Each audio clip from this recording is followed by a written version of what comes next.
এই জন্য এক গ্লাস পানিতে মানুষ তৃপ্ত হয়, এক সাগর মদ খেলেও নেশাখোর তৃপ্ত হয়। তুমি খবর নিয়ে দাও, একজন স্ত্রী, একজন মহিলা, একজন স্ত্রী দিয়ে একজন মানুষের 60 বছর চলে যায়, কিন্তু হারাম ছবি যে দেখে, হারাম নারীর দিকে যে আকর্ষণ, সারা পৃথিবীর নারী উলঙ্গ করে দেখলেও তার আমি প্রত্যেকটি পুরুষের জন্য তার দেহের অংশ থেকে আমি আল্লাহ কুদরতিভাবে তার স্ত্রীকে সৃষ্টি করেছি। কেন? লিতাসকুনু ইলাইহা, যেন তার স্ত্রীর মাধ্যমে সে সুকুন, তৃপ্তি, প্রশান্তি পেতে পারে। এজন্য আল্লাহর কসম, এটা ব্যতীত, হালাল স্ত্রী ব্যতীত, হালাল এই সম্পর্ক ব্যতীত অন্য যেই কোনো রকমের পৃথিবীর সবচেয়ে সুন্দরী নারীও যদি হয়, সুকুন মিলবে না, প্রশান্তি মিলবে, স্বস্তি মিলবে না। আল্লাহর সাথে সুকুন, মনে রাখেন, প্রত্যেক মানুষের হৃদয়ের প্রশান্তি, চোখের ঘুম, মানুষের তৃপ্তি আল্লাহর পক্ষ থেকে আসে। আর হারামের মাধ্যমে, আল্লাহর অবাধ্যতার মাধ্যমে এটা হয়। এমনি মনে হয় আর কি সে হাসে, নর্তকী নাচে, মনে হয় সিনেমার নর্তকী কত রঙে আছে, কত খুশিতে আছে। না ভাইয়া, ওদের ব্যক্তি জীবন বড় অন্ধকার জীবন, ওদের একাকী জীবন বড় অন্ধকার জীবন। বাইরের এই হাসি এ তো টাকার বিনিময়, বাইরের এই সাজগোজ এ তো টাকার বিনিময়। তার এই হাসির মধ্যেও টাকা, তার এই নাচের মধ্যেও টাকা, তার এই পোশাকের মধ্যেও টাকা, তার এই অশ্লীল অঙ্গভঙ্গির মধ্যেও কি, এ তো উপার্জনের জন্য হাসে। কিন্তু একাকী জীবন বড় কঠিন, একাকী জীবন বড় দুঃসহ। নয়তো সিনেমার নায়িকা আত্মহত্যা করে কেন? তার কি সুখের অভাব? কি আত্মহত্যা করে কেন? তার তো টাকার অভাব ছিল না। আমি তো দেখছি 400 কোটি টাকার মালিক অধরে বাচ্চার মতো কাঁদে। 1-2 টাকা, 400 কোটি টাকার মালিক অঝরে কাঁদে, অঝরে। ব্যক্তি জীবন বড় কঠিন, একাকী জীবন বড়, রাত গভীরের একাকী জীবন দুঃসহ। এজন্য সব ছেলে মনে রাখো, কষ্ট পাইবা। আল্লাহকে যারা ডাকো না, যারা নামাজ পড়ো না, একটা সেজদা দিত মন চায় না, নাফরমান, মনে রাখো সুখ মিলবে না। জাহান্নাম তো মিলবেই, দুনিয়াও সুখ মিলবে না। রং তামাশার এখন কেউ বলে না, কেউ ডাকে না, কেউ ফিরাচ্ছে না, তুমি তাংফাং করতে আসো, বেশি দিন থাকবে না, বেশি দিন থাকবে, খুব দ্রুত রাত চলে যায়। এখন আমরা যেমন আমরা দৌড়াই আইও মনে হয় যেন মাগরিব ধরতে পারছি না, এমন সমস্যা। হায়াতের কত সময় এই রাস্তায় রাস্তায় জ্যামে, গাড়ি ঘোড়ার জ্যামে, রাস্তা ভাঙ্গা, সব মিলাইয়া জিন্দিগির কত মহামূল্যবান সময় রাস্তায় রাস্তায় কি হয়ে যায়, শেষ হয়ে যায়, শেষ হয়ে যায়। এজন্য খুব দ্রুত হায়াত শেষ হয়ে যায়। আর এখন আখিরি জামানা, নবীজি বলছেন ইয়াতাকারাবুজ জামান, কিয়ামতের পূর্বে সময় কাছাকাছি হয়ে যাবে। বছর মনে হবে 1 মাসের মতো, 1 মাস মনে হবে 1 সপ্তাহের মতো, 1 সপ্তাহ মনে হবে 1 দিনের মতো, 1 দিন মনে হবে ঘন্টার মতো। এজন্য তুমি এমন সুন্দর হায়াত, কিশোর বয়স, যৌবন বয়স নষ্ট করো না। আর বয়স্কদেরকে বলি, বাবা, আল্লাহ তাআলা যাকে একটু হায়াত বেশি দিছেন, তাকে আল্লাহ দয়া করে হায়াত দিছেন। কোরআনে আল্লাহ বলছেন, আমি মানুষকে সকলকেই, কোরআনের মধ্যে সূরা গাফির, এই সূরার মধ্যে আছে, আমি সকলকেই বৃদ্ধ পর্যন্ত পৌঁছাই না। বুঝেন নাই কথা? এই পৃথিবীতে যেই জন্ম নেয় সেই বৃদ্ধ পর্যন্ত পৌঁছা এরপরে মরে না? এই কথাটা আল্লাহ বলছে। তুমি তোমার দাদারে বুড়া দেখছো ঠিক আছে, তাই বলে তুমি বৃদ্ধ হবা এটা ভেবো না। তুমি তোমার চাচারে বৃদ্ধ দেখছো ঠিক আছে, কিন্তু তাই বলে তুমিও বৃদ্ধ হবা এটা ভেবো না। আল্লাহ তাআলা বলছে আমি সবাইকে বৃদ্ধ পর্যন্ত পৌঁছাই না। আমিনকুম মান ইউতাওয়াফা মিন ক্বাবলু, আমি অনেককেই এই চলমান ধারায় শিশু, কৈশোর, শৈশব, যৌবন এরই মধ্যেই অনেককে মৃত্যু দিয়ে দেয়। সব ফুল আম হয় না, মুকুল ঝরে যায়। ছোট ছোট আমগুলো সবগুলো বড় হয় না, বড় বড় আমগুলো সবগুলো পাকে না, ঝরে যায় বেশি, শেষ পর্যন্ত টিকে থাকে অল্প। কিন্তু প্রথম যে সময় মুকুল বইল বাইরই ছিল যে পরিমাণ, ওই পরিমাণ যদি আম একদম পাকত কি অবস্থা হইতো? বুঝেন নাই কথাটা? এটা বুজুর্গানে দিন নসিহত করছেন যে হে যুবক, তুমি ভেবো না তুমি বৃদ্ধ হবে আবার সময় মিলবে না। রাস্তার একটা অ্যাক্সিডেন্ট তোমারে কবরে পৌঁছায় দেবে, মোটর সাইকেলের একটা অ্যাক্সিডেন্ট তোমারে ক্ষণিকের মধ্যে কবরে পৌঁছায় দেবে। সামান্য থেকে সামান্য কোনো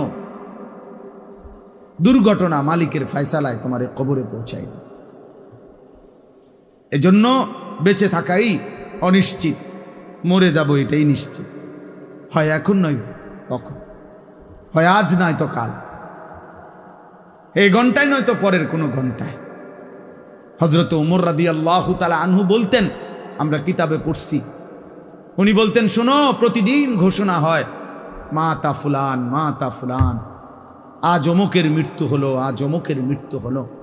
ওয়ালা বুদ্দা মিন ইয়াউমিন ইউকালু মাতা ওমর, শোনো একদিন এমন ঘোষণা হবে যে আজ ওমরের মৃত্যু হলো। এই ঘোষণাও হবে একদিন। এই ঘোষণা যে মুয়াজ্জিন গত 10 বছর মৃত মানুষের ঘোষণা করছে, একদিন তার নামটাও ঘোষণা, একদিন তার নামটাই অন্য কেউ বলবে অমুক মসজিদের মুয়াজ্জিন সাহেব মারা গেছে। যে ইমাম সাহেব গত 30 বছর জানাজা পড়াইছে, একদিন অন্য কেউ ওই ইমাম সাহেবের জানাজাও। আমার আব্বা 43 বছর এক মসজিদে ইমামতি করছে, কত মানুষের জানাজা পড়াইছে। তো সেই বাবার জানাজাও হয়েছে, অন্য কেউ, আমার বড় ভাই পড়াইছে। এজন্য খামখেয়ালি করো না বাপ। কেন এই একটা মোবাইল দেখতে দেখতে নষ্ট হয়ে যাইবা? কেন অপরিচিত নারী দেখে দেখে নিজেরে শেষ করে দিল? একজন বক্তাকে মনে করেন আমারে 10 লাখ মানুষ চিনে, তাহলে আমনের লাভ কি? এতে আমনের লাভ কি? আমারে 1 কোটি মানুষ চিনলে আমনের কি? আপনার ফায়দা কি? আর আমারে কেউ না চিনলে আমনের অসুবিধা কি? কিন্তু আমনের সমস্যা তো নাই। তাইলে এখানে বক্তা পরিচিত না অপরিচিত এটা তো মূল বিষয় না, বক্তা জনপ্রিয় না অজনপ্রিয় এটাও কোনো বিষয় না। মূল বিষয় হলো আমি আমার জন্য কি, আমার জন্য কি নিলাম, এটা বহুত জরুরি বিষয়। এজন্য ছেলেরাও তোমরা বুঝতে শেখো। অগণিত ছেলে তোমরা আজকে এটা বুঝো না, নিজের ভালো, নিজের কল্যাণ, নিজের দুনিয়া আখেরাতের কামিয়াবি করণীয় এটা যে বোঝে না, আত্মভোলা, ও আহম্মক ছাড়া আর কিছু, ও প্রতিবন্ধী, ও পাগল, মাথা খারাপ। এজন্য পাগল মানেই তো ওই ব্যক্তি যে পাগল দেখা যায়, ও নিজের জামা নিজে ছিঁড়ে ফেলে, চুল মোষ, চেহারা সুরত নোংরা ময়লা, তার মানে বেচারা নিজের ভালো বুঝতেছে না, এজন্যই তো সে পাগল, এজন্যই তো সে প্রতিবন্ধী। এজন্য কমপক্ষে যদি আমি এতটুকু না বুঝি, আমি কেন আসলাম, কোত্থেকে আসলাম, কে আমারে পাঠাইলো, কেন পাঠাইলো, আমি আবার ফিরে যাব কোথায়, যিনি আমাকে পাঠাইলেন তিনি কেন পাঠাইলেন, আমি যা করছি তিনি তা করতে বলছেন কিনা, আর তিনি যা করতে বলছেন আমি তা করছি কিনা। এতটুকু যোগ বিয়োগ যদি কেউ না মিলায়, জীবনের সাথে কেউ যদি হিসাব না করে, হয়তো পাগল, ও তো মাতাল, ও তো ব্রেনের সমস্যা, ও তো প্রতিবন্ধী। এই জন্য আত্ম উপলব্ধি মানে নিজেকে নিজে উপলব্ধি করা, চেনা অনেক বড় নিয়ম। এই জন্য আউলিয়া বুজুর্গরা বলে, এটা হাদিস না, বুজুর্গদের কথা, যে নিজেকে চিনল সে আল্লাহকে চিনল। এই কথার মানে এটাই। অর্থাৎ সে যখন নিজের করণীয় বর্জনীয় বুঝতে পারছে, আমার এটা করতে হবে, এটা ছাড়তে হবে, আমার জন্য এটার অনুমতি আছে, এটার অনুমতি নাই, আমার জন্য এটা হালাল, এটা হারাম, এটা আমার কর্তব্য, এটা আমার করা উচিত, এটা আমার ছাড়া উচিত। এই যে নিজের এই জিনিসগুলো যে বুঝে চিনে, তো সে আল্লাহকেও পেয়ে যায়। কারণ এইটাই তো ইবাদত, এটাই তো আল্লাহ তাআলার হুকুম। ওয়াহাদাইনাহুন নাজদাইন, কোরআনুল কারীমের মধ্যে আছে, আল্লাহ তাআলা বলেন, আমি বান্দাকে দুটি পথ আলাদা আলাদা আমি আল্লাহই সৃষ্টি করে বলে দিয়েছি। আমি দুইটা রাস্তা আলাদা বলে দিয়েছি, এটা হালাল, এটা হারাম, এটা করণীয়, এটা বর্জনীয়, এটা করো, এটা ছাড়ো। আল্লাহ বলেন আমি এটা বলে দিয়েছি। মনে করেন ছাগল আর কুকুর সাইজে দেখতে একই রকম, গঠনে শরীরের সাইজে ছাগল আর কুকুর এক সাইজে, একই গোশত রক্তওয়ালা, একই মালিকের সৃষ্টি। কিন্তু আল্লাহ তাআলাই একটাকে হালাল বলছেন আর একটাকে কি বলছেন, হারাম বলছেন।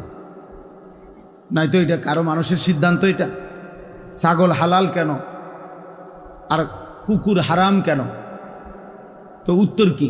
আল্লাহ করছেন, আল্লাহ এটা হালাল করছেন, এটা হারাম করছেন। ব্যবসা এবং সুদ বাহ্যিক দৃষ্টিতে একই রকম। ব্যবসাও লাভের আশায় করা হয়, সুদও লাভের আশায় দেয়।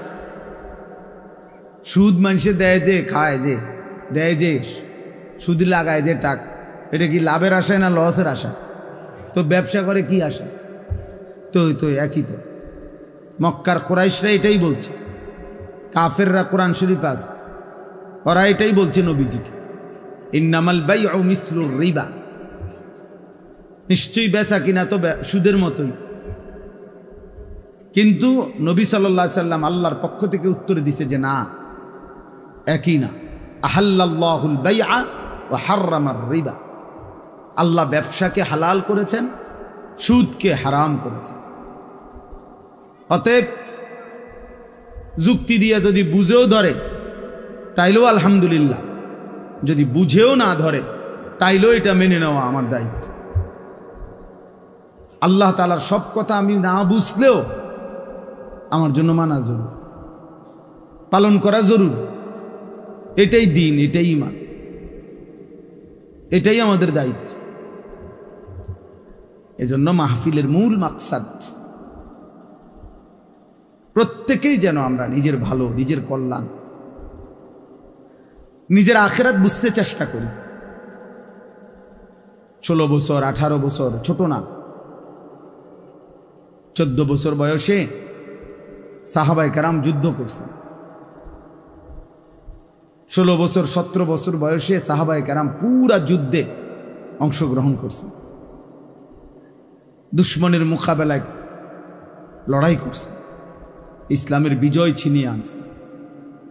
উহুদের যুদ্ধে সর্বপ্রথম যিনি কাফেরদের বিরুদ্ধে তীর মারছেন, হযরত সাদ ইবনে আবি ওয়াক্কাস রাদিয়াল্লাহু তাআলা আনহু, তিনি তখন মাত্র 17 বছরের ছিলেন। বদরের যুদ্ধে সবচেয়ে বড় দুশ্মন আবু জেহেলকে যে হত্যা করছে যারা, আমরা সবাই জানি যে ছোট ছোট দুইটা বাচ্চা, পায়ের বুড়া আঙ্গুলের মধ্যে ভর দিয়ে ছোট বাচ্চা সাহাবীরা দাঁড়াইতেন যেন লম্বা দেখা যায়। উদ্দেশ্য কি? যুদ্ধ করার জন্য। যুদ্ধ থেকে পলায়নের জন্য, বরং যুদ্ধে অংশগ্রহণের জন্য। হযরত যায়েদ ইবনে সাবিত একজন সাহাবী রাদিয়াল্লাহু তাআলা, উনার আম্মা উনাকে যুদ্ধের জন্য নবীজির কাছে আনছেন। নবীজি দেখছেন ওনার বয়স তখন 13 বছর। আল্লাহ নবী সাল্লাল্লাহু আলাইহি সাল্লাম ফিরিয়ে দিয়েছেন, না, এত ছোট বাচ্চা নেওয়া যাবে না। আমরা কিতাবে স্পষ্ট পড়ছি হযরত যায়েদ তখন ওনার আম্মার কাছে বলছে কাঁদতে কাঁদতে যে মা, আমি ঘরে ফিরে যাব না, যদি যুদ্ধে না নেয় নবী আমাকে। নবীজিকে বলেন আপনি আমাকে দ্বীনের নবীজির সাথে ওনার যেই কোনো কাজে আমারে লাগাইতে, আমি কোনো না কোনো কাজ আমারে দিতে বল, আমি ওইটা অন্যটা হলে অন্যটাই করুন, কিন্তু আমি ঘরে যাব না, ফিরে যাব না। আল্লাহ নবী সাল্লাল্লাহু আলাইহি ওয়াসাল্লামের কাছে বলছেন, নবীজি বললেন, উনি আবার ওনার আম্মা ওনাকে বলছেন নবীজিকে, ইয়া রাসূলুল্লাহ, আমার ছেলে ছোট হলেও কোরআন শরীফের অনেকগুলো সূরা মুখস্থ পারে। শুনাইছেন নবীজি, নবীজি এতে খুশি হয়েছেন, বুঝছেন সে অনেক মেধাবী। তখন আল্লাহ নবী সাল্লাল্লাহু আলাইহি সাল্লাম বললেন, মক্কার এই সীমানার পরে আরবের অন্যান্য অঞ্চলে কিছুটা ভিন্ন ভিন্ন ভাষা আছে, মূল আরবি ছাড়াও তুমি এই ভাষাগুলো শিখে আসো, এরপরে তোমারই দিয়ে আমি এই দোভাষীর কাজ করাবো এবং আরো অন্যান্য কাজ করাবো। উনি ঠিকই দূর দূরান্ত অঞ্চলে গিয়ে লম্বা সময় থেকে আরবি ছাড়াও আরো একাধিক ভাষা শিখছেন, নবীজির কাছে আসছেন। পরবর্তী জীবন নবীজির ইন্তেকাল পর্যন্ত আল্লাহ নবী সাল্লাল্লাহু আলাইহি সাল্লাম ওনাকে দিয়ে দুইটা কাজ করাইতেন। এক, কোরআন শরীফ নাজিল হলে সর্বপ্রথম যিনি কোরআন শরীফ নবীজির লিখতেন উনি এই সাহাবী, এই ছোট মিয়া। আর ওই অন্যান্য দূর দূরান্তের অঞ্চল থেকে যদি কোনো মানুষ আসতো তো তাদের কথা ট্রান্সলেট করা, তাদের কি বলছে এই কথাটা বুঝাইয়া বলা, আবার নবীজিরটা হেগো কাছে বুঝাইয়া বলা, এই দোভাষীর দায়িত্বটা এই সাহাবীকে দিয়ে আল্লাহ নবী করাইতেন। তাইলে দেখেন ছোট ছোট্ট সাহাবী কিন্তু হিম্মত করছে, ইসলামের কত বড় খেদমত আল্লাহ তাআলা ওনার কাছ থেকে নিয়েছে। এজন্য আজকে নওজোয়ান ছেলেরা, তোমরা বাবা মাও গাফেল, সন্তানরাও গাফেল। বাপ মাও মনে করে 16 বছর 18 বছর এখনো ছোট,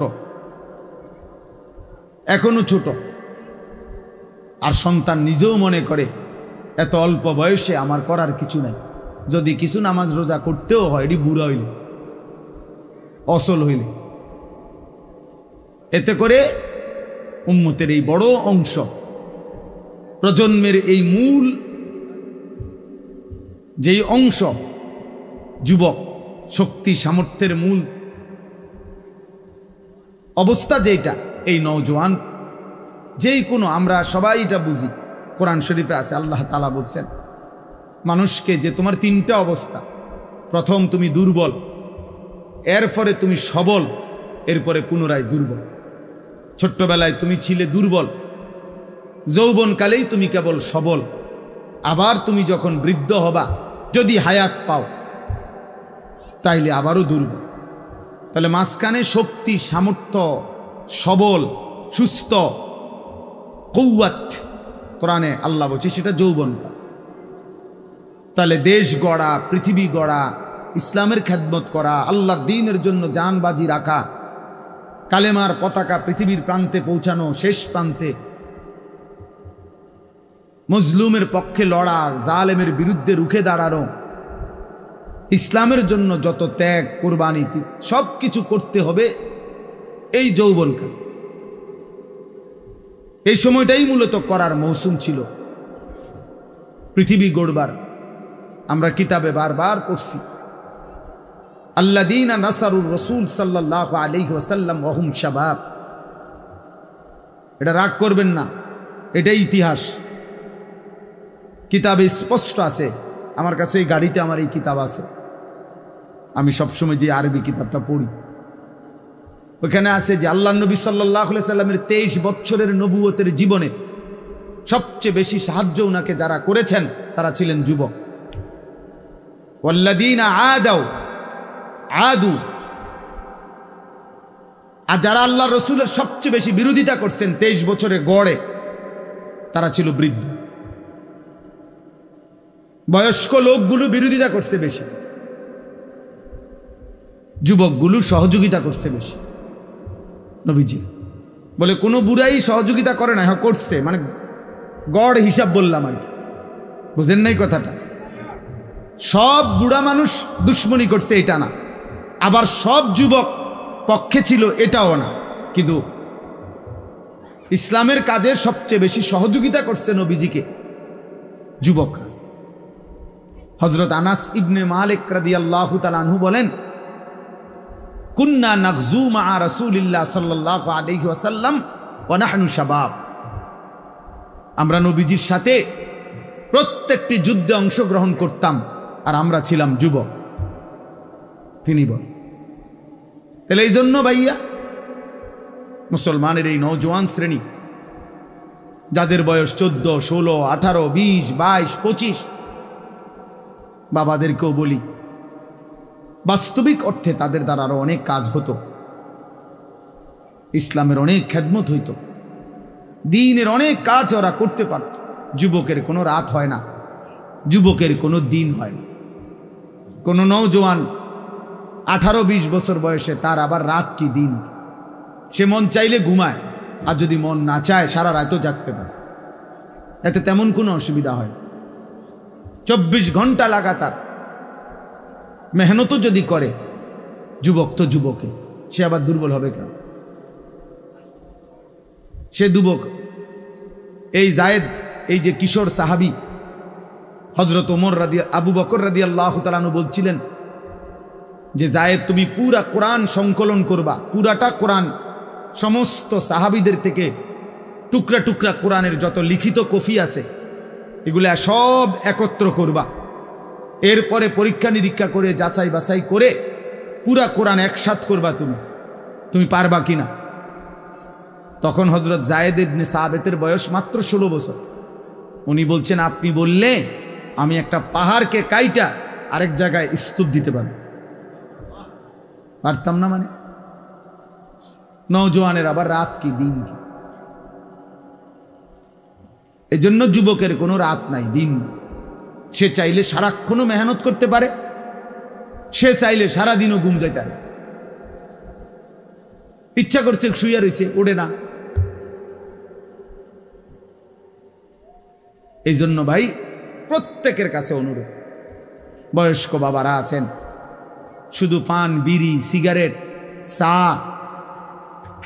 আর চা দোকানের গপ গুজারি, আর এই সংসারের বাচ্চা কাচ্চা, কাউরে বিদেশ পাঠাইছেন, কাউরে বিয়ে শাদী দিছেন, ছোটখাটো একখান ঘর করছেন, কদ্দুর জমি কিনছেন, এতটুকুর পরে আপনারা অনেক বয়স্ক লোক আছেন বৈশা বৈশা এখন এই পান, বিড়ি, সিগারেট, চা, গপ গুজারি, এতেই শেষ করে দিতেছেন হায়াত। মনে করছেন ছেলে পেলে যেহেতু লাইন করে দিছি, টাকা পয়সার ব্যবস্থা হয়ে গেছে, এখন আর আমার কোনো দায়িত্ব নাই।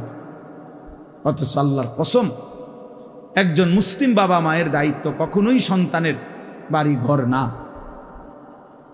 ইসলাম এটা বলে নাই ঘর দুয়ারের ফিকির করতেই হবে, মূল ফিকির এটা ছিল না। দায়িত্ব মূলত এটা নয়, ওটা এমনি মিলে যাবে।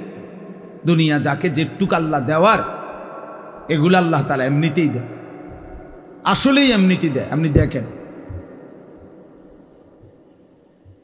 কিন্তু আল্লাহ তাআলা দায়িত্ব দিচ্ছেন, ওয়া'মুর আহলাকা বিস-সালাহ ওয়াসতাবির আলাইহা। আপনি আপনার পরিবারের সদস্যদেরকে নামাজের আদেশ করুন এবং আপনি নিজেও নামাজের উপরে মজবুত থাকুন। লা নাসআলুকা রিজকা, আল্লাহ বলছে তোমাদের কারো কাছ থেকে, বাপ ফুত সংসারের কারো কাছে আমি তোমাদেরকে রিজিক দেওয়ার জন্য তোমাদের সহযোগিতা চাই না। নাহনু নারযুকুক, আমি একাই সকলকে রিজিক দেব। বাপ ফুত দুইজনের ব্যবস্থাই আমি করতে পারবো, টেনশন করো না। বুড়া বয়সে না খাইয়া মরবে না, বুড়া বয়সে না খাইয়া মরবেন না, রিজিক শেষ করেই আপনি মরবেন। বুড়া বয়সে যে 3 বেলা খানা খায় এমন লোকের তো মৃত্যু হয় না, ঠিক না? না, হেবড়া মরবো কেন? ওনার তো খানার সমস্যা নেই। বলেন, এমন লোকের মৃত্যু হয়? খাইস নোয়াখালীর শ্রোতা আসছে,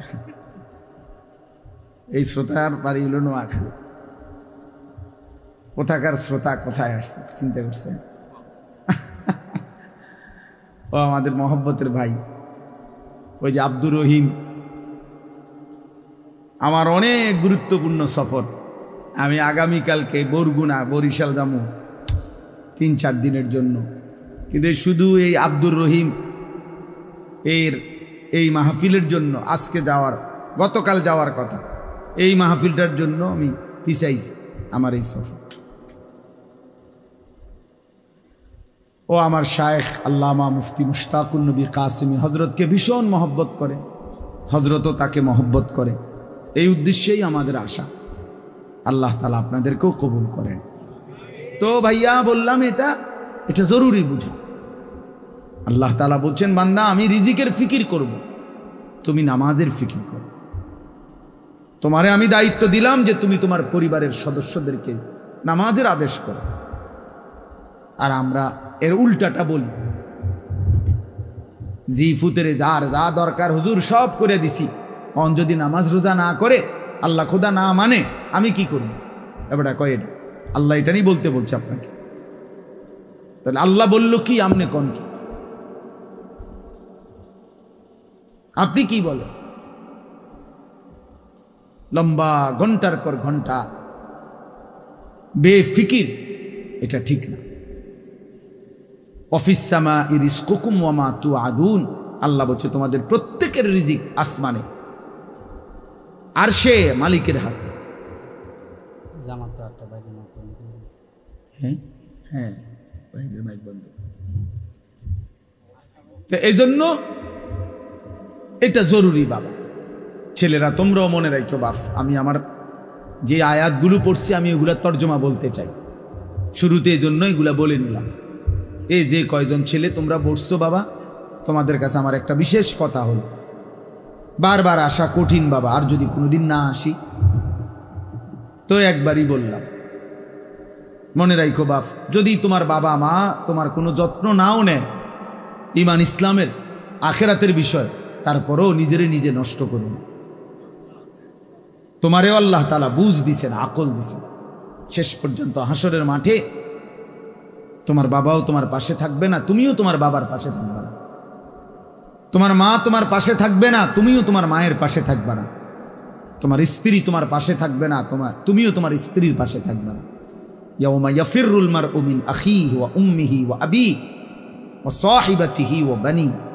আল্লাহ বলছে সেদিন হাসরের দিন প্রত্যেক মানুষের ভাই তার থেকে পলায়ন করবে, মা বাবা স্ত্রী সন্তান তার থেকে পলায়ন করবে। লিকুল্লি ইমরিইম মিনহুম ইয়াউমাইদিন শা'নুন ইউগনি, প্রত্যেকেই নিজেকে নিয়ে ব্যস্ত হবে। ইয়া রব্বি নাফসি নাফসি। আল্লাহ বলছেন তোমাদের সকলকেই একজন একজন করে আমি আল্লাহর সামনে আসতে হবে। দলবল নিয়ে আইবেন হবে না, পীর মুরিদ নেতা কর্মী, হ্যাঁ জি না, পীর সাহেবও আলাদা, মুরিদ সাহেবও আলাদা আলাদা, প্রত্যেকেই আলাদা আলাদা। ওয়া কুল্লুহুম আতিহি ইয়াউমাল কিয়ামাতি ফারদান, কোরআন শরীফের আয়াত। সকলকেই আল্লাহর কাছে কিয়ামতের দিন আসতে হবে একজন একজন। কয়জন? একজন, ফারদান, ওয়াহিদ ওয়াহিদ, একজন একজন। এজন্য মনে করো তোমার বাবা খেয়াল করে নাই, মা তোমার খেয়াল করে নাই, তুমি নিজের হাতে নিজের মোবাইল দেখে দেখে, নারী দেখে দেখে, ছবি দেখে দেখে, অশ্লীল উলঙ্গ দৃশ্য দেখে দেখে অসভ্যতার মধ্যে ডুবে গিয়ে নষ্ট হয়ে গেছো। একদিন ফিরতে চাইলেও আর ফিরতে পারবে না। গুনাহ বড় সাংঘাতিক। গুনাহ মানুষকে একসময় হতাশ করে দেয়। কত মানুষ আছে এ হারাম প্রেম করতে করতে একটা সময় আত্মহত্যা করে। কালকে রাত্রে এক ছেলের সাথে আমি কথা বলছি। এই ছেলে বলতেছে, হুজুর আমি আত্মহত্যা করতে চাই। আস্তাগফিরুল্লাহ, তুমি কি কও? এই পরিমাণ জিনা এবং ব্যভিচার, হারাম এবং গুনাহের মধ্যে লিপ্ত যে এখন আর ভাল লাগতেছে না কিছু। অনেক সান্ত্বনা দিছি, দাওয়াত দিছি আমার মাদ্রাসায়, তুমি আইসো। অল্প বয়সী নওজোয়ান ছিল, এজন্য গুনাহ শেষ পর্যন্ত তোমারে হতাশ করে দিবে, অস্থির বানায় রাখবে। নারী ছবি, হারাম দৃশ্য, কসম আল্লাহর, আমরা কিতাবে বারবার পড়ছি, মানুষকে সুকুন দেয় না, মানে স্থিরতা দেয় না, তৃপ্তি দেয় না, বরং তৃষ্ণা বাড়ায়, নেশা বাড়ায়, গুনার মাত্রা আরো বাড়ায়, কিন্তু শেষ পর্যন্ত তৃপ্ত হয়। এই জন্য এক গ্লাস পানিতে মানুষ তৃপ্ত হয়, এক সাগর মদ খেলেও নেশাখোর তৃপ্ত হয়। তুমি খবর নিয়ে দেখো, একজন স্ত্রী, একজন মহিলা, একজন স্ত্রী দিয়ে একজন মানুষের 60 বছর চলে যায়, কিন্তু হারাম ছবি যে দেখে, হারাম নারীর দিকে যে আকর্ষণ, সারা পৃথিবীর নারী উলঙ্গ করে দেখলেও তার আমি প্রত্যেকটি পুরুষের জন্য তার দেহের অংশ থেকে আমি আল্লাহ কুদরতি ভাবে তার স্ত্রীকে সৃষ্টি করেছি। কেন? লিতাসকুনু ইলাইহা, যেন তার স্ত্রীর মাধ্যমে সে সুকুন, তৃপ্তি, প্রশান্তি পেতে পারে। এজন্য আল্লাহর কসম, এটা ব্যতীত, হালাল স্ত্রী ব্যতীত, হালাল এই সম্পর্ক ব্যতীত অন্য যেই কোনো রকমের পৃথিবীর সবচেয়ে সুন্দরী নারীও যদি হয়, সুকুন মিলবে না, প্রশান্তি মিলবে, স্বস্তি মিলবে না। আল্লাহর সাথে সুকুন, মনে রাখেন, প্রত্যেক মানুষের হৃদয়ের প্রশান্তি, চোখের ঘুম, মানুষের তৃপ্তি আল্লাহর পক্ষ থেকে আসে, আর হারামের মাধ্যমে, আল্লাহর অবাধ্যতার মাধ্যমে এটা হয়। এমনি মনে হয় আর কি সে হাসে, নর্তকী নাচে, মনে হয় সিনেমার নর্তকী কত রঙে আছে, কত খুশিতে আছে। না ভাইয়া, ওদের ব্যক্তি জীবন বড় অন্ধকার জীবন, ওদের একাকী জীবন বড় অন্ধকার জীবন। বাইরের এই হাসি এ তো টাকার বিনিময়, বাইরের এই সাজগোজ এ তো টাকার বিনিময়। তার এই হাসির মধ্যেও টাকা, তার এই নাচের মধ্যেও টাকা, তার এই পোশাকের মধ্যেও টাকা, তার এই অশ্লীল অঙ্গভঙ্গির মধ্যেও কি, এ তো উপার্জনের জন্য হাসে। কিন্তু একাকী জীবন বড় কঠিন, একাকী জীবন বড় দুঃসহ। নয়তো সিনেমার নায়িকা আত্মহত্যা করে কেন? তার কি সুখের অভাব কি? আত্মহত্যা করে কেন? তার তো টাকার অভাব ছিল না। আমি তো দেখছি 400 কোটি টাকার মালিক অধরে বাচ্চার মতো কাঁদে। 1-2 টাকা, 400 কোটি টাকার মালিক অঝরে কাঁদে, অঝরে। ব্যক্তি জীবন বড় কঠিন, একাকী জীবন বড়, রাত গভীরের একাকী জীবন দুঃসহ। এজন্য সব ছেলে মনে রাখো, কষ্ট পাইবা। আল্লাহকে যারা ডাকো না, যারা নামাজ পড়ো না, একটা সেজদা দিত মন চায় না, নাফরমান, মনে রাখো সুখ মিলবে না। জাহান্নাম তো মিলবেই, দুনিয়াও সুখ মিলবে না। রং তামাশার এখন কেউ বলে না, কেউ ডাকে না, কেউ ফেরাচ্ছে না। তুমি তাংফাং করতে আসো, বেশি দিন থাকবে না, বেশি দিন থাকবে। খুব দ্রুত রাত চলে যায়। এখন আমরা দৌড়াই আইও মনে হয় যেন মাগরিব ধরতে পারছি না, এমন সমস্যা।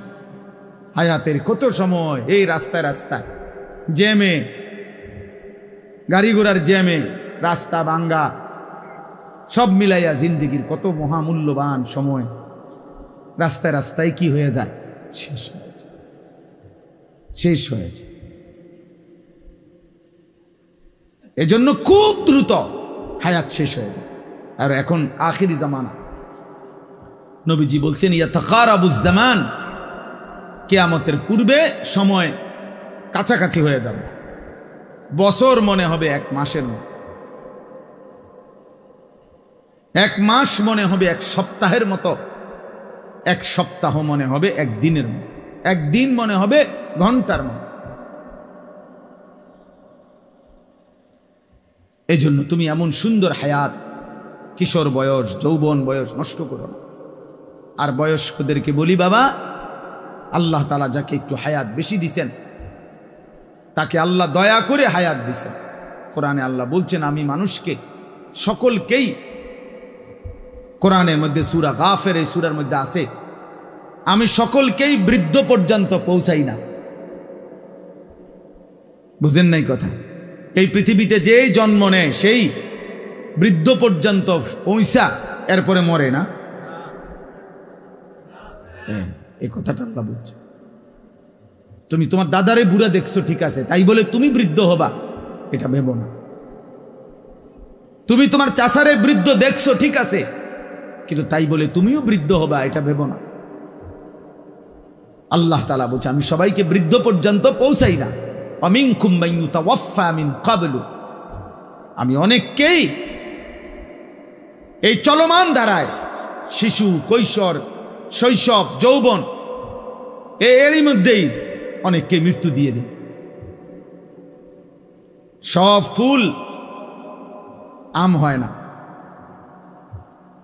মুকুল ঝরে যায়। ছোট ছোট আমগুলো সবগুলো বড় হয় না, বড় বড় আমগুলো সবগুলো পাকে না, ঝরে যায় বেশি, শেষ পর্যন্ত টিকে থাকে অল্প। কিন্তু প্রথম যে সময় মুকুল বইল বাইরই ছিল যে পরিমাণ, ওই পরিমাণ যদি আম একদম পাকতো কি অবস্থা হইতো? বুঝেন নাই কথাটা? এটা বুজুর্গানে দিন নসিহত করছেন যে, হে যুবক,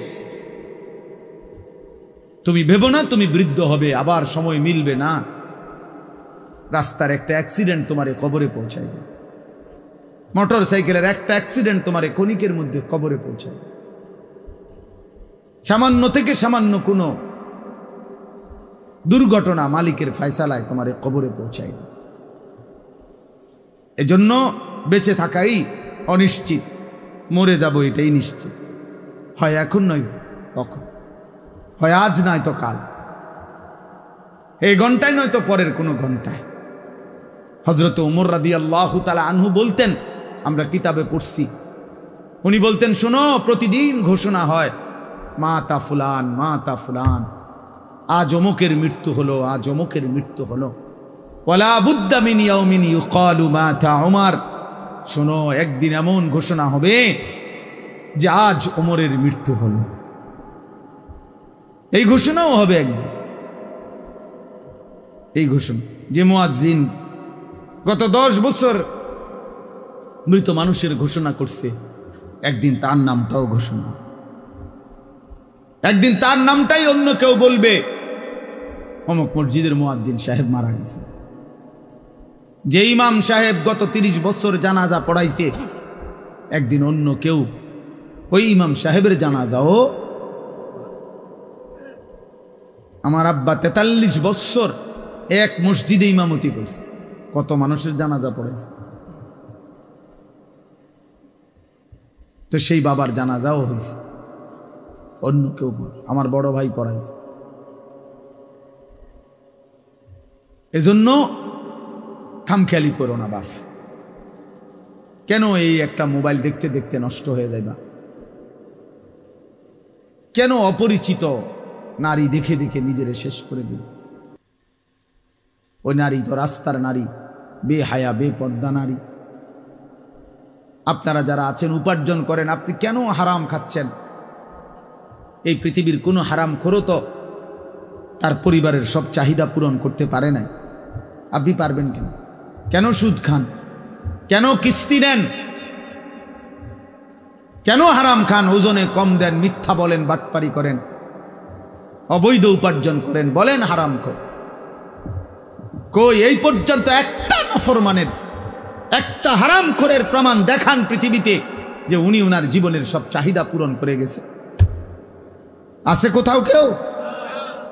আমরা তো সারা পৃথিবীর ইতিহাস আলহামদুলিল্লাহ বারবার পড়ছি। আমার জীবনে আমি সবচেয়ে বেশি যদি কিছু পড়ি আল্লাহর কোরআন রাসূলের সুন্নাহর পরে অন্য কোন বিষয়ে সবচেয়ে বেশি পড়ছি যদি বলা হয়, আমি ইতিহাস সবচেয়ে বেশি পড়ছি, এখনো পড়ি, আমার অভ্যাস এটা। এই পৃথিবীর ইতিহাস বারবার পড়ছি, কত রাজা, কত মহারাজা, কত গল্প, কত ক্ষমতাধর, কত বাদশাহ, তারা কেউই তাদের চাহিদা পূরণ করে যাইতে পারে।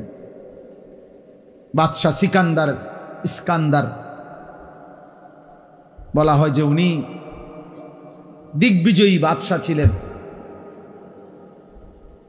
এত বড় বাদশাহ,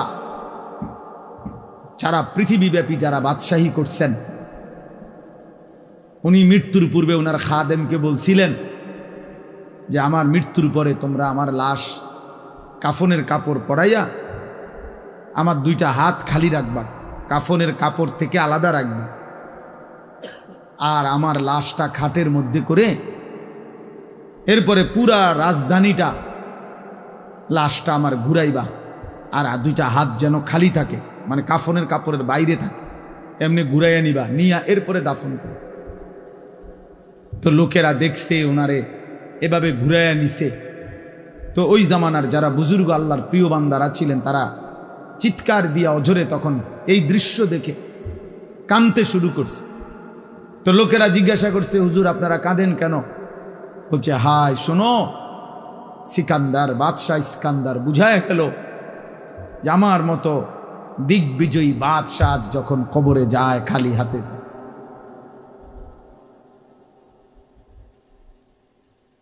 খালি হাতে যাচ্ছে কবরে, এই জন্যই উনি তোমা করে দেখানোর জন্য এই ঘটনাটা করছে। বলছে যে এত বড় বাদশাহ যদি খালি হাতে যায় তা আমি আর তুমি কি নিয়ে যাব? হ্যাঁ, এজন্য প্রত্যেকেই নিজেকে নিয়ে ভাবেন, নিজেকে নিয়ে ভাবেন। শুধু শুধু শুধু শুধু চা দোকানে বসে বসে এই মানুষের বদনাম, মানুষের বদনাম, মানুষের বদনাম, মানুষের বদনাম, এরপরে আইসা ভাত খায়, নিজের ঘরে ঘুমায়। এটা ইমানদারের জীবন না, এটা সুস্থ স্বাভাবিক মানুষের জীবন। আল্লাহ তাআলা আমাদের জন্য শ্রেষ্ঠতম চারটা দৌলত আল্লাহ আমাদেরকে দিয়েছেন, চারটা নিয়ামত আল্লাহ আমাদেরকে এমন দিছেন, এই চারটি জিনিস যদি কারো কাছে থাকে খোদার কসম সে পথভ্রষ্ট হইতে পারে না, সে পথ হারা হইতে পারে না। সেই চারটা জিনিস কি? 1 নাম্বার আল্লাহ আমার রব, 2 নাম্বার মুহাম্মদ সাল্লাল্লাহু আলাইহি সাল্লাম আমার রাসূল, 3 নাম্বার কোরআন আমার কিতাব, 4 নাম্বার ইসলাম আমার ধর্ম। এই চারটি নিয়ামত আল্লাহ যার রব, মুহাম্মদ সাল্লাল্লাহু আলাইহি সাল্লাম যার রাসূল, কোরআন যার কিতাব, ইসলাম যার ধর্ম, সে পথভ্রষ্ট হবে কেন? সে জাহান্নামী হবে কেন? সে দুশ্চরিত্র হবে কেন? সে লম্পট হবে কেন? সে চরিত্রহীন হবে কেন? বলে তাহলে আমরা যারা কমপক্ষে এখানে বসছি, আমরা কি এটা বুঝি না যে আমাদের এই চারটা নিয়ামত আল্লাহ দিছেন? আমাদের রব কে? আমাদের রাসূল কে? আমাদের কিতাব কি? আমাদের ধর্মের নাম কি? তাইলে পথ হারাবে কেন? নাফরমান হবে কেন? আল্লাহর অবাধ্য হবে কেন? আল্লাহ তো আমাদেরকে শ্রেষ্ঠ, আল্লাহ সর্বশ্রেষ্ঠ, মুহাম্মদ সাল্লাল্লাহু আলাইহি সাল্লাম তিনিও সর্বশ্রেষ্ঠ, কোরআন এটাও সর্বশ্রেষ্ঠ, ইসলাম এটাও সর্বশ্রেষ্ঠ, আমরাও সর্বশ্রেষ্ঠ উম্মত। তাহলে উম্মত যেমন খাইরে উম্মত, সর্বশ্রেষ্ঠ উম্মত, উম্মতকে নিয়ামতও দিছে সর্বশ্রেষ্ঠ নিয়ামত। সবই তো 100 দিছিল আমাদেরকে, আমরা ছেড়ে দিলাম কোরআন। বুড়া মিয়া বুড়া মানুষ, সকালটা না হইতে সাদওয়ানে দরবারে খবর হইত, খবর শুনবো, দেশের খবর, সিএনজি উল্টাইছে, বাস কাইতিয়ে গেছে, অমুখানে মারামারি হইছে, তমুখানে আগুন লাগছে। তো আপনি জান আগুন লাগছে, খবর তো পাইলেন, এখন কি আগুন নিবান? কথা বোঝেন না? এমনি চিটাগাঙে একটা সিএনজি উল্টাইয়া গেছে, আপনি দৌড় দেন না? সিএনজিটা আপনি আলগি দিয়ে ধরেন গিয়া, আপনি না খবর শুনলেন? বলেন, এই খবরের জন্য ব্যস্ত, অথচ খবর শুনে আপনি কি করলেন? কিন্তু আপনার আখিরাতের খবর কই? আপনি যে ওযু করেন, এই ওযু ঠিক মতো হয় কিনা? আপনার ফরজ গোসল ঠিক মতো আদায় হয় কিনা? আপনার রুকু, আপনার সেজদা, আপনার সূরা, আপনার কিরাত, আত্তাহিয়াতু ঠিক মতো পড়তে পারেন না, দুরূদ শরীফ ঠিক মতো শুদ্ধ বলতে পারেন না, দোয়ায়ে মাসুরা শুদ্ধ বলতে পারেন না, সুবহানাকাল্লাহুম্মা এটা ঠিক মতো বলতে পারেন না, রুকুর তাসবিহ, সেজদার তাসবিহ এগুলোও শুদ্ধ বলতে পারেন না। অসংখ্য মুসলমান, লাখ লাখ মুসলমান এত ভুল, এত অশুদ্ধ নিয়ে বাবা নাম্বার মিলবে কিংবা আখিরাত কেমনে মিলবে? আল্লাহর কসম বলি, কোরআনে আল্লাহ বলছে, কোন আমল অশুদ্ধ হলে, ভুল হলে খোদার কসম এই আমল আল্লাহ কবুল করে না। যার সূরা কেরাত অশুদ্ধ, তার নামাজ হয় না, হয় না, হয় না। বেটা আমি বললাম হয় না। বুড়া মিয়া তুমি 90 বছর পড়ো, আপনি 90 বছরও আপনার নামাজ হবে না। আমার নাম আনিসুর রহমান, আমি বললাম। আপনি মস্কারি পাইছেন ইসলাম? হ্যাঁ, আপনি আপনার মন মতো সোহানাবিল আজিম, সোহানাবিল আজিম, সোহানাবিল আজিম, আর আপনার ফেরেশতা আপনি নেকি দিয়া ফুরেল, আপনি তামসা পাইছেন? ইসলাম তামসা আপনার? হ্যাঁ, আপনার কাছে ঠেকে গেছে ইসলাম। জান্নাতের লোক অভাব পড়ে গেছে যে আপনার যেমন আটফাও ধরে হইলেও জান্নাতে নিতেইব। তাহলে আপনি এগুলো কি পড়েন? এগুলো কি পড়েন? আতায়াতুলিল্লাহ সাল্লাতু তাইয়্যিবাতু আসসালামু আলাইকুম নবী ওয়া রাহমাতুল্লাহি ওয়া বারাকাতুহু আসসালামু আলাইকুম ওয়া আলিহি সাল্লাম শাহাদু আল্লা ইলাহা ইল্লাল্লাহ ওয়া আন্না মুহাম্মাদার রাসূলুল্লাহ সাল্লাল্লাহু আলাইহি ওয়া সাল্লাম তাআলা ইবনে ওয়া আলা নবী ওয়া বারাকা মুহাম্মাদ ওয়া আলা মুহাম্মাদ ওয়া বারাকা আলা ওয়া আলা নবী মুহাম্মাদ আল্লাহুম্মা ইন্না নাসআলুকা রায়াত ফুরুজুন বাইনা তাফাকুল ওয়া ফুরাত মিন ইনদিকা রামনি ইন্নাকা আনতাল গফুরুর রহিম। আসসালামু আলাইকুম ওয়া রাহমাতুল্লাহ, আসসালামু আলাইকুম ওয়া রাহমাতুল্লাহ। সুবহানাল্লাহ, সুবহানাল্লাহ, সুবহানাল্লাহ, সুবহানাল্লাহ, সুবহানাল্লাহ, আলহামদুলিল্লাহ, আলহামদুলিল্লাহ, আলহামদুলিল্লাহ, আল্লাহু আকবার, আল্লাহু আকবার, আল্লাহু আকবার, আল্লাহু আকবার। শেষ। ফাজলামি করেন? হ্যাঁ, কার সাথে ফাজলামি করেন? এটা নামাজ? এটা আত্তাহিয়াতু? কার সাথে মস্কারি করলেন?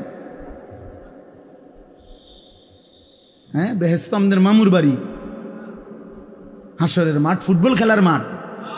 তাহলে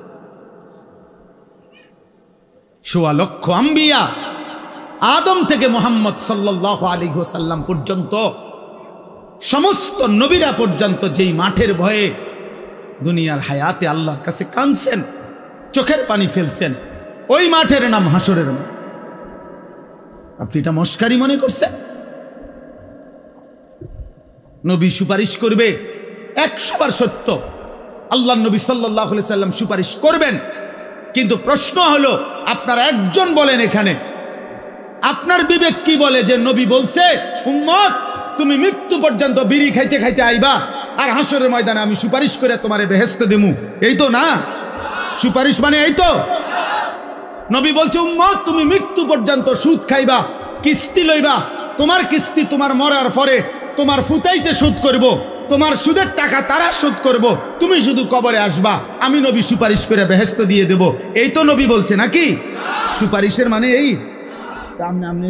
আপনি দিকন সুপারিশ করবে নবী, তো মানে কি আপনি বলেন? এটার কোনো নিয়ম কানুন নাই, এটার কোনো কাগজপত্র নাই, কোনো সিস্টেম নাই না?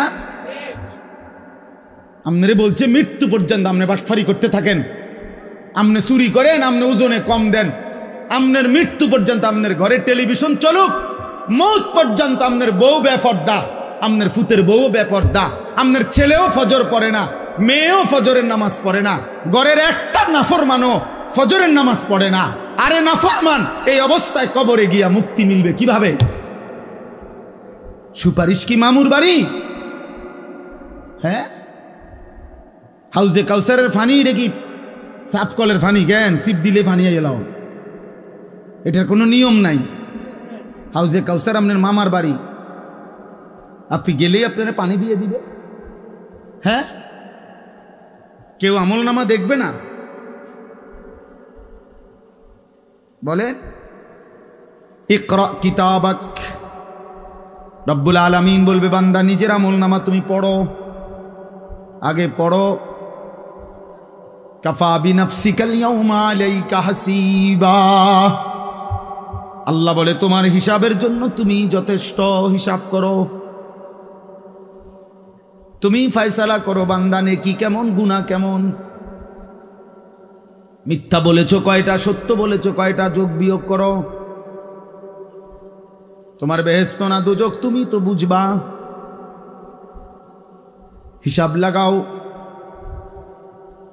লা ইউগাদিরু সগীরাতান ওয়ালা কাবীরাতান ইল্লা আহসাহা, হাসরের ময়দানে নাফরমান বলবে রব্বুল আলামিন আমার আমল নামার মধ্যে আমার জীবনের ছোট কিংবা বড় এক বিন্দুও তো বাদ যায় নাই, সব তো লেখা আছে। আল্লাহ বলবেন আমি তো আগেই বলছিলাম লেখা হচ্ছে। আমাদেরকে আল্লাহ শুনায় নাই? কথা বলেন না কেন? আমাদের জিন্দেগির জাররা জাররা বিন্দু বিন্দু লেখা হচ্ছে, এটা বলছে কিনা? তাইলে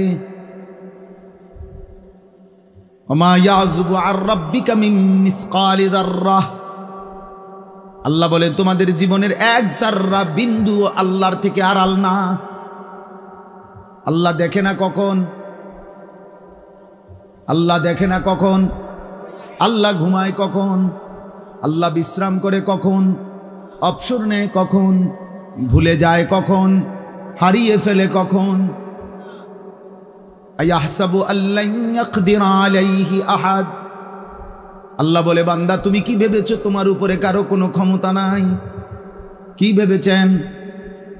আয়াহসাবু আল্লাম ইয়ারাহু আহাদ, আল্লাহ বলে তুমি কি ভেবেছো বান্দা তোমাকে কেউ দেখে না? কি দেখে না? আলাম ইয়ালাম বিআন্নাল্লাহা ইয়ারা, আল্লাহ বলে সে কি জানে না যে তাকে আল্লাহ সারাক্ষণ দেখে? কতক্ষণ? কতক্ষণ? আল্লাযী ইয়ারাকা হিনা তাকুম, আল্লাহ বলে নবী আপনি যখন নামাজে দাঁড়ান পুরা নামাজে বন্ধু আমি আপনার চেহারার দিকে আপনার দিকে তাকিয়েই থাকি। বান্দা যখন নামাজ পড়ে সেজদা দেয় রব তার দিকে তাকিয়েই থাকে, তাকিয়েই থাকে। এজন্য বাপ বুঝতে শিখেন, ভাবতে শিখেন, ভাবতে শিখেন, খামখেয়ালি করেন, খামখেয়ালি করেন। দুনিয়া হয় আমনের লগে আমি পারলাম না, নাহলে আমার লগে আমনে পারছেন না, কিন্তু রাত সবারই ভোর হয়ে যাবে, মজলুমেরও জালেমেরও, ঠিক না? বাসর ঘরেও ভোর হয়, বাসর রাতেরও, ফাঁসির রাতেও। বাসর রাতও ভোর হয়, ফাঁসির রাতও কি হয়? তাহাজ্জুদের যে রাত কাটায় তার রাতও ভোর হয়। মদের আড্ডায়, জুয়ার আড্ডায়, নারীর আড্ডায় যে রাত কাটায় তারও তো ভোর হয়। কোনো রাত থেমে থাকে না, কোনো রাত থেমে থাকে না। কিন্তু আখিরাত একবারই, আর ফিরবে না দুনিয়া। আল্লাহ আমাদেরকে হেফাজত করেন। আমি মনে করাই দিলাম ইনশাআল্লাহ আমার শায়েখ আসবেন, বয়ান করবেন। আমি মনে করাই দিলাম ভাইয়া, সবক দিলাম। আখেরাত ভুলে গেলে চলবে না যুবক, আখেরাত ভুলে গেলে চলবে না বাবা। বয়স্ক মুরব্বী ছেলের হিসাব দিয়েন না, বিল্ডিংয়ের হিসাব দেখাইয়েন না, ঘর দুয়ার জায়গা জমির হিসাব করবেন না, সেজদার হিসাব বলেন। ঘরের মানুষ 6 জন, নামাজ পড়ে কয়জন সেটা বলেন। আপনার ফ্যামিলিতে যে 6 জন আল্লাহর কোরআন সহি শুদ্ধ পড়তে পারে কয়জন সেটা বলেন। ঘরের মহিলা 4 জন, পর্দা করে কয়জন ওরে বলেন। বেপর্দা বেহায়া নারী, আল্লাহর কসম নবীর হাদিস শুনেন, নবীজি সাল্লাল্লাহু আলাইহি সাল্লাম বলেন যে নারী শুধু তার সেন্ট বা আতর সুঘ্রাণওয়ালা, অর্থাৎ যেটা হাঁটতে গেলে অন্য পুরুষের নাকে লাগে এমন গ্রানওয়ালা সেন্ট দিছে দিয়া হাঁটছে, কসম আল্লাহর নবী বলছে ওই শুধু এই সুগন্ধ সেন্ট যে পুরুষের নাকে লাগলো, এই নারী জানিয়া, ব্যভিচারী নারী, ব্যভিচারী নারী, ব্যভিচারী নারী। নবী বলছে এই নারীও ব্যভিচারী, শুধু এই পুরুষের নাকে তোমার সুঘ্রাণ লাগাইলা কেন?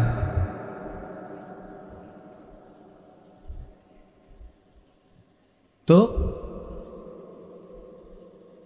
আল্লাহ নবী সাল্লাল্লাহু আলাইহি ওয়াসাল্লাম বলছেন এই পৃথিবীতে কোন পাপের কারণে আল্লাহ সবচেয়ে বেশি রাগ করে? নবীজি বলছে আয-জিনা, ব্যভিচার। পুরুষ কিংবা নারী যখন ব্যভিচার করে, জিনা করে, আল্লাহ সবচেয়ে বেশি গুসা হয়। এজন্য ইসলামে সবচেয়ে ভয়ানক শাস্তি কোন পাপের? এই জিনা। এর চাইতে ভয়ঙ্কর কোনো শাস্তি না। বিবাহিত নারী, বিবাহিত পুরুষ যদি হয়, পরকিয়া হারাম, স্বামী আছে কিন্তু অন্য পুরুষের সাথে সম্পর্ক, স্ত্রী আছে কিন্তু অন্য মহিলার সাথে সম্পর্ক, এরকম পুরুষ বা নারী বিবাহিত যদি জিনা করে, ইসলামের শাস্তি হলো পাথর মেরে তারে হত্যা কর। আর অবিবাহিত ছেলে মেয়ে যদি জিনা করে, ইসলামের শাস্তি হলো চামড়ার বেত দিয়ে, চাবুক দিয়ে 100 বেত্রাঘাত করো সকলের সামনে। একাকী করলে হবে না, সমস্ত মানুষের উপস্থিতিতে, মানুষ যেন সেটা দেখে। কোরআনে বলছে, কোরআন শরীফের সরাসরি আয়াত। আপনার কাছে যেটা যেমনই মনে হোক, এটা আল্লাহর বিধান, এটা শরীয়তের ফয়সালা। তাহলে এই জন্য আল্লাহ তাআলা সবচেয়ে বেশি গুসা হয় নারী পুরুষের হারাম মেলামেশা, নারী পুরুষের হারাম সম্পর্ক। আজকে নওজোয়ানের চরিত্রের, চেহারার, মোবাইলের এই আসক্তির মূল কারণ নারী।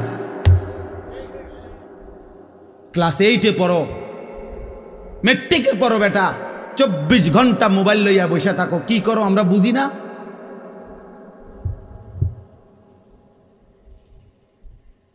আমরা বুঝি না? চুলের এই পেখম, চুলের এই ফ্যাশন কার জন্য করছো? আমরা বুঝি না? জামার আর এই প্যান্টের এই ফ্যাশন কাকে দেখাচ্ছ?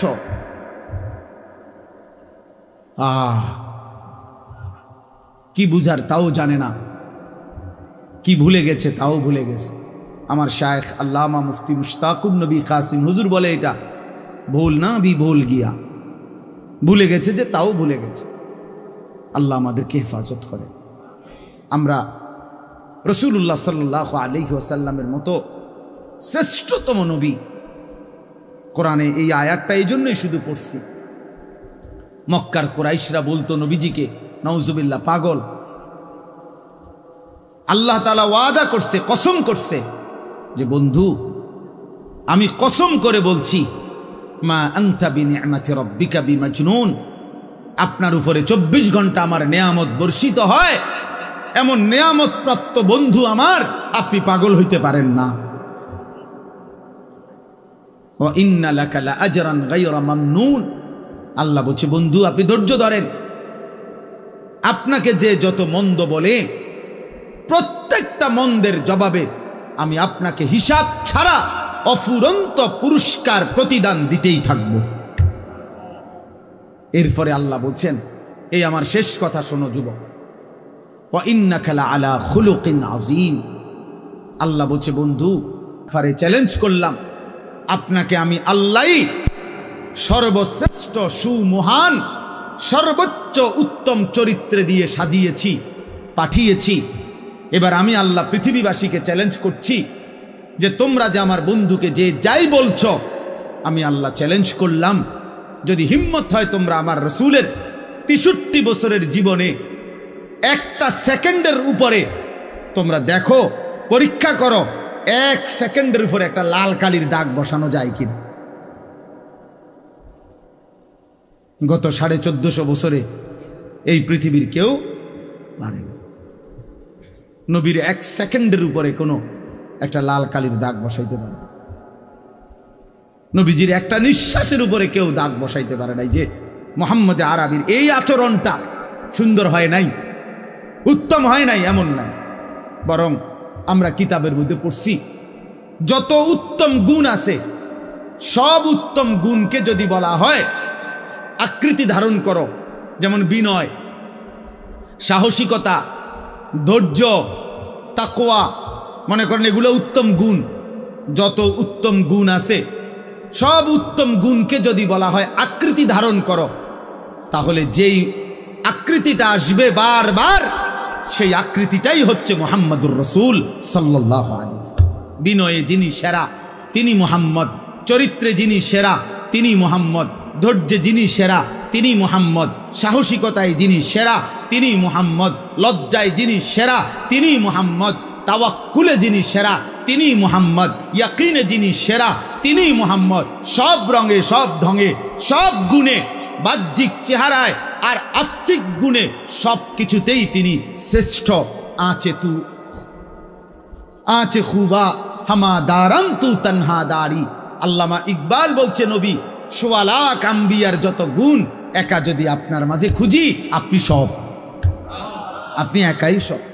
আঁচে খুবা হামা দারান তু তনহা দারি, আপনি একাই সব, আপনি একাই সব। মূসার যত মুজিজা আপনার মাঝে আছে, ঈসার যত মুজিজা আপনার মাঝে আছে, আদম থেকে নিয়ে ঈসা সব নবীর যত বৈশিষ্ট্য আপনি একার মাঝে সব আছে। এত বড় শ্রেষ্ঠতম রাসূল আল্লাহ আমাদেরকে দিছিলেন। একটা একটা সুন্নাত আমাদের অনুসরণ করার কথা, মাথার চুল থেকে পায়ের নখ পর্যন্ত, ঘর থেকে জীবনের শেষ প্রান্ত পর্যন্ত, কিন্তু আমরা প্রত্যাখ্যান করছি। আজকে আপনাদের কাছে আমি এটাই বলে গেলাম, রাসূলুল্লাহ সাল্লাল্লাহু আলাইহি সাল্লামকে যদি কেউ ভালোবাসেন, ভালোবাসার দাবিতে আমি ধাক্কাধাক্কি করতে চাই না, ভালোবাসার দাবিতে আমি ঝগড়া করতে চাই না, বাকি আমি এতটুকুই শুধু বুঝাই, ভালোবাসার দাবিতে নবীজির সুন্নাতের অনুসরণ আপনাকে করতে হবে। নবীজির একটা একটা সুন্নত অনুসরণ যে করে সেই কেবল নবীজিকে ভালোবাসে। যার মধ্যে নবীজির সুন্নাতের অনুসরণ নাই সে ভালোবাসার দাবিতে ধোঁকাবাজ, ধোঁকাবাজ, ধোঁকাবাজ, ধোঁকাবাজ, মিথ্যাবাদী, মিথ্যাবাদী, মিথ্যাবাদী, মিথ্যাবাদী। বছরের পর বছর আপনার মেসওয়াক করতে মনে থাকে না, আপনি নবীকে ভালোবাসেন। বছরের পর বছর আপনি বিড়ি সিগারেট খান, আপনি নবীকে ভালোবাসেন। মিথ্যা, মিথ্যা, ধোঁকা বেটা, ধোঁকা, ধোঁকা বেটা, ধোঁকা। হালাল হারামের কোনো পার্থক্য নাই। তুমি কিসের নবীকে ভালোবাসো? চরিত্রের কোনো, আখলাকের কোনো খবর নাই, তুমি কিভাবে নবীকে ভালোবাসো? তোমার স্ত্রী বেপর্দা, তুমি কেমনে নবীকে ভালোবাসো? তোমার ঘরে প্রত্যেক দিন রঙিন টেলিভিশনে নাচ গান, নর্তকীর ছবি, বউ বাচ্চা, জিফুত, নাতি নাতনি সিনেমা দেখে, নাটক দেখে, সারা দিন সারা রাত টেলিভিশনে, তুমি কেমনে নবীকে ভালোবাসো? তুমি চা দোকানে টেলিভিশনে বসে বসে নর্তকী দেখো, তুমি কেমনে নবীকে ভালোবাসো?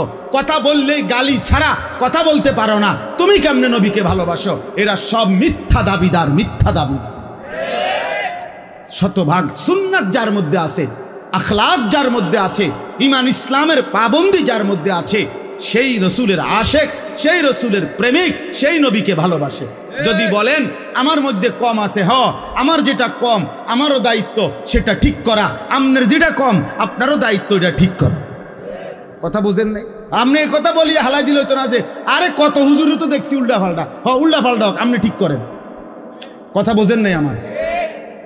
আপনি ঠিক করেন। আপনি হুজুরের লগে আল্লাহর সামনে দাঁড়াইতেন না, আপনাকে আপনার একা দাঁড়াইতে হবে।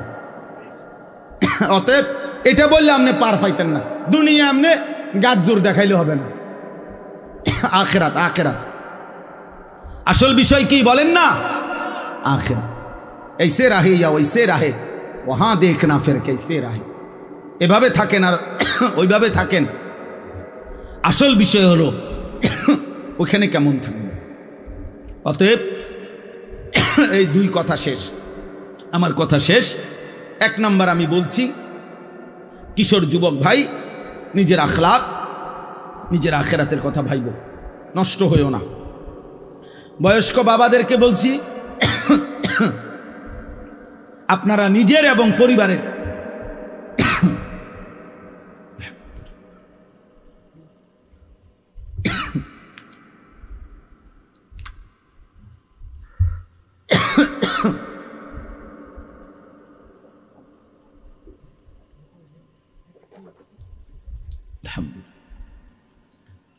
নিজের এবং স্ত্রী সন্তানের ব্যাপারে ঈমান, আমল, নামাজ, আখিরাতের ফিকির করবেন। বলেন ইনশাআল্লাহ। আর আমরা সবাই মিলে সবার জন্য কথা হলো নবীজির সুন্নাতের মাধ্যমে ভালোবাসার প্রমাণ দিতে হবে। কিসের মাধ্যমে বলেন? আবার বলেন। একটা একটা সুন্নত শিখে নেন। আমনের তরিকায় থাকেন। আপনার কাছে আমি তরিকা বেচতে পাইছি না, কথা বুঝছেন না? আমি আমার একটা দরবার লই আইছি না যে আসেন কেটা কেটা ঢুকবেন, বাস উঠে লই যাবো না। আপনি আপনার জায়গায় থাকেন, আপনি আপনার জায়গাতে থাকেন, আপনি আপনার হুজুরের কাছেই থাকেন, আপনি আপনার ফিসাবের কাছেই থাকেন, কোনো অসুবিধা নেই। কিন্তু দেখার বিষয় হলো একটা একটা সুন্নাত নিজের জীবনে আনেন, নিজের জীবনে আনেন। রাসূলুল্লাহ সাল্লাল্লাহু আলাইহি সাল্লামকে মানদণ্ড বানান, নবীজিকে অনুসরণীয় বানান। আর কোনো ঝগড়া থাকবে না, আর কোনো ফিতনা হবে না। আল্লাহ আমাদেরকে হেফাজত করেন, আল্লাহ আমাদেরকে কবুল করে নেন, আল্লাহ আমাদেরকে কবুল করে নেন। আমরা সব সময় এটা বলেই যাই, আমরা সারা মাস, আমরা সব সময় আমরা এটা বলেই যাব, আমরা সারা বছর সারা মাস নবীকে ভালোবাসি, আমরা প্রতিদিন ভালোবাসি। প্রতিদিন সুন্নাত যে অনুসরণ করে সে নবীকে সারাক্ষণই ভালোবাসে। আল্লাহ তাআলা আমাদেরকে বুঝার তৌফিক দান করেন।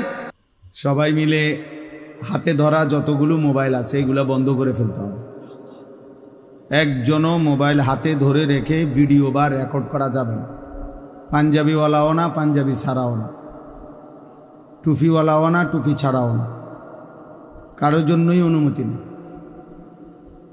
এজন্য দয়া করে ভাইয়া, ছেলেরা, নওজোয়ান, প্রত্যেকে আল্লাহর কথা মনোযোগ দিয়ে চোখের দিকে তাকায়া শুনলে বরকত হবে। কোরআন সুন্নাহর ইলমে অর্জনের জন্য প্রথম শর্ত হলো আল ইস্তিমা, মনোযোগ দিয়ে শোনা। 5টি জিনিস একত্র হলে ইলম হয়। 1 নম্বর হলো আল ইস্তিমা, মনোযোগ দিয়ে শোনা। সুম্মাল ফাহমু, এরপরে 2য় নম্বর হলো এটা বুঝার চেষ্টা করা যায়, আমি বুঝলাম কিনা, আমাকে কি বলতে চাইল। না বুঝলে আবার প্রয়োজনে শুনে নাও, আবার জিজ্ঞেস করে নাও। 3 নম্বর হলো সুম্মাল হিফজু, এরপর এটাকে মুখস্থ করা, আত্মস্থ করা, মুখস্থ করা। সুম্মাল আমালু, 4 নম্বরে এরপরে হলো সেটাকে আমলে পরিণত করা। এরপরে সুম্মান নাশরু, অন্যের কাছে সেটা পৌঁছানো। এই 5টা, মনোযোগ দিয়ে শোনা, বুঝা, মুখস্থ করা, আমলে পরিণত করা, অন্যের কাছে পৌঁছানো। এই 5টা হক যখন আদায় হবে তো ইলম হবে, কোরআন সুন্নাহর ইলম। হযরত ওমর রাদিয়াল্লাহু তাআলা আনহু তিনি বর্ণনা করছেন যে সূরা বাকারা পড়তে আমার মোট 8 বছর সময় লাগছে। তাই 8 বছর কি পড়ছে? একটা সূরা পড়তে কি 8 বছর লাগে? তাইলে মানুষ তো এক রাত্রেও কোরআন শরীফ খতম করে ফেলে, 1 বছর। হযরত উসমান রাদিয়াল্লাহু তাআলা আনহু এক দাঁড়ানোতেই তাহাজ্জুদে রাত্রিবেলা 1 রাকাতেই পূর্ণ কোরআন শরীফ 1 খতম পড়ছে। তাহলে সেটা আবার এটাই কি ওইটাই কি? তার মানে সূরা বাকারার মধ্যে আল্লাহ তাআলা যে কথাগুলো বলছেন সেগুলো পূর্ণ জিন্দেগির সাথে মিলাইতে, আমলে পরিণত করতে 8 বছর সময় লাগছে। এই জন্য সত্যিকার অর্থে ইলম অর্জনের জন্য কোরআন সুন্নাহর লম্বা সময় মনোযোগী হইতে হয়, ধারাবাহিক। এমনি আসলো বক্তা যখন যারে ভাল লাগে, যে যার ভক্ত, কেউ সুরের ভক্ত, কেউ গজলের ভক্ত, কেউ জোরে বক্তৃতা দেয়, কেউ জোরে চিৎকার মারে, কেউ জোরে হুঙ্কার মারে, কেউ স্লোগান মারে, ইত্যাদি ইত্যাদি, সেটা ভিন্ন বিষয়। এটা তো হলো আমি বক্তা চাইলাম আইয়া রং চাইলাম, এক এক বক্তার এক এক তামসা দেখলাম, কিন্তু আমার নিজের জন্য কিছু নিলাম কিনা, আমার জন্য আমি কিন্তু গ্রহণ করলাম কিনা, এটা হলো মূল বিষয়।